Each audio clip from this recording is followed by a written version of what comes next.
Hi guys, and welcome back to yet another episode of Just Call Me Angie. My name is Angie and I'm really glad you're here. Today we're going to be talking about a very interesting topic which I think is commonplace. I'm sure if you haven't said any one of these statements, you know somebody who has, or you have actually said something that is a derivative or something related to this particular statement. It's about HR. HR can't be trusted, HR has no power, HR is incompetent, so why do we have HR? So we're going to talk about that in this video. Hit the subscribe button and let's get into it.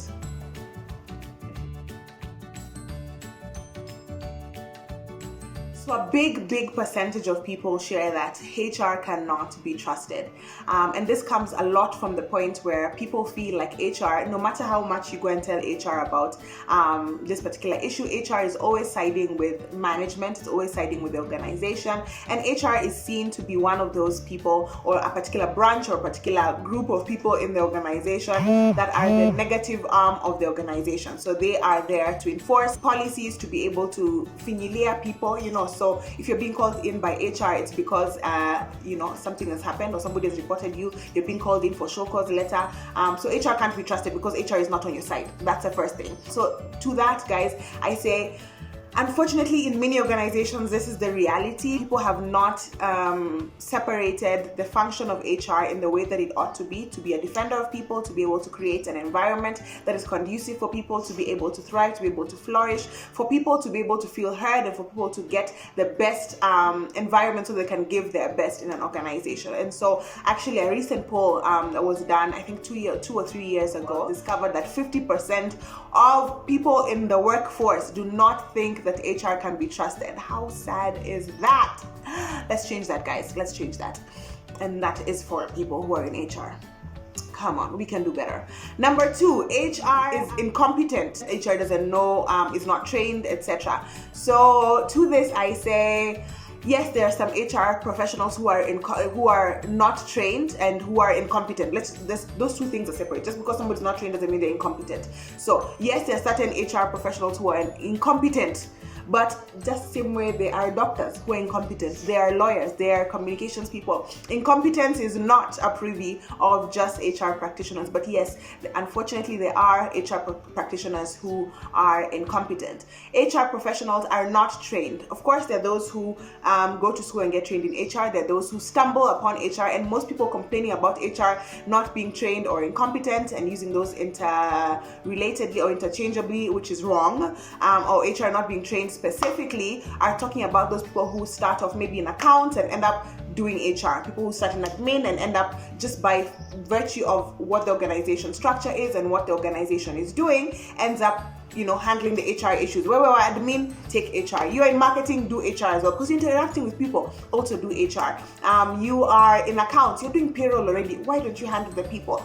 So those kinds of situations sometimes make people say, oh, our HR is not even trained. But guys, not everyone who is untrained is incompetent. So there are many people who have come into HR a different way and are actually really good at it. They have the employee relation skills, they have the emotional intelligence, they have the willingness and the desire to want to connect with employees and want to build them up. They have the strategic thinking about humans as being resourceful to the organization. So yes, there might be people who are not trained and yet they're in HR positions, but that is not to say that they're incompetent. That is not to say that they are not able to deliver.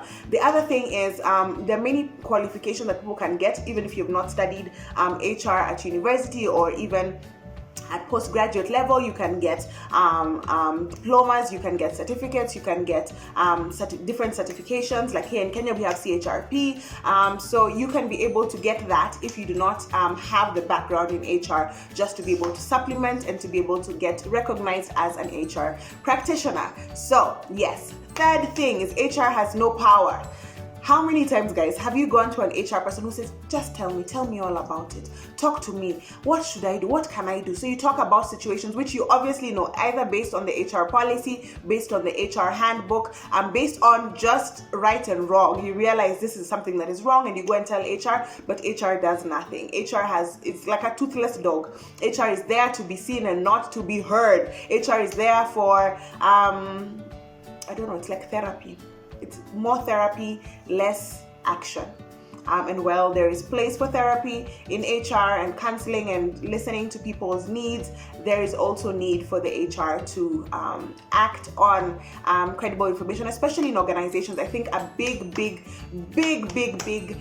issue that people have, especially with leadership, when HR has no power to enforce anything or to confront or even to call people out, whether or not they're senior management. So you find people who are abusing staff, people, whether it's verbally, whether it's harassing them, or whether they're incompetent, even as leaders or as managers. HR is not able to call those people out, or is not able to confront them, or is not able to do anything because they're concerned more for their job, or the organizational structure just does not allow for that. And to that I say, if you're the HR practitioner, please step up, speak to senior management, speak to especially the CEO and somebody who is of higher authority than even your colleagues at the same level as you, or even in senior management, the highest level, to be able to talk through how you can be able to give more power to HR, not power such you're the one who is terrorizing the whole organization, but more power in terms of being able to call out bad behavior, being able to set culture in place, and set systems and processes in place that people feel safe, people feel like they can be heard, people feel like they belong, people feel like the organization has their back. Obviously, it's not to go the other extreme where it's just all about the employees and the organization is not performing. That is also not acceptable. But speak to somebody about that, and to be unafraid, be courageous, and be a champion of excellence, a champion of right and integrity. It's long past the time for us to just cower and let people be finiliwered. How can somebody be being finiliwered in an organization that you are there in? Please refuse that is going to be something that will be said of people or of you, that while so and so was in HR, things did not happen, or we were oppressed, or we were not heard, or we were not in a good working space. So hope that has shed some light into some of the conversation that we are having in HR, both as HR practitioners and as employees who work with these HR practitioners, and the difficulties that you're experiencing. If there's anything I've left out, please comment below. If you've had a negative experience, if you've had a positive experience, the more, please comment that below, because we are hoping to change the conversation, change the narrative, and let us bring HR back. In fact, I said that to somebody the other day, that the same way in the US they say they want to make America great again. I don't even know who said that first, but they want to make America great again. I want to make HR great again. I want people to be able to trust HR, people to be able to find support and find care and enjoyment in the work that you have, because you get one shot in life. And how about you enjoy your work because your HR is there for you?